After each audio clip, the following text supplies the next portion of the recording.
L'État vient en aide aux collectivités locales, dont les intercommunalités comme Sud-Vendée Littoral, à travers des dotations financières. Afin d'en définir le cadre pour leur utilisation, les maires des 44 communes et le préfet de la Vendée viennent de signer le contrat de ruralité. Il est important que nous soyons tous présents. Et vous voyez, les maires sont en train de signer parce qu'il faut que les 44 communes se sentent impliquées, parce qu'elles sont impliquées dans ce que nous sommes en train de faire aujourd'hui, c'est-à-dire la signature du contrat de ruralité. Ces contrats, ce n'est pas tout à fait un nouveau mode de fonctionnement. Déjà l'année dernière, nous étions engagés sur une démarche, alors pas sous la forme d'un contrat de ruralité, mais la finalité était la même, c'est-à-dire que l'État nous aidait par le biais de ce qu'on appelle la DETR et le FISIL.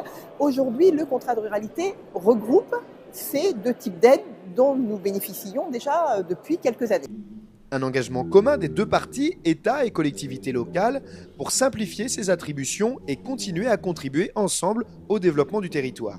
Nous nous donnons un cadre partagé, un cadre dans lequel nous partageons des enjeux communs en termes de stratégie de développement de ce territoire qui est exceptionnel et important au sein de la Vendée, et ce qui va permettre de mobiliser plus efficacement et plus rapidement les subventions de la DETR et du FISIL apportées par l'État pour financer les projets que porte la communauté de communes et que portent les communes qui la composent.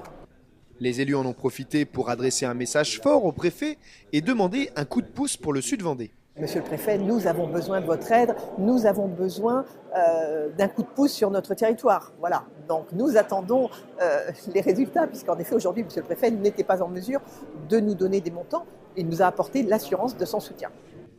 Le préfet qui n'a pas manqué de rassurer les élus à ce sujet. Il est effectivement important que l'État rassure les collectivités locales et notamment les communes qui sont vraiment la première ligne de la République et de l'action publique. Et il est un fait qu'après plusieurs années successives de baisse des dotations de l'État, nous sommes maintenant entrés dans une phase où cette baisse s'interrompt, où les crédits dédiés au soutien à l'investissement local sont confortés.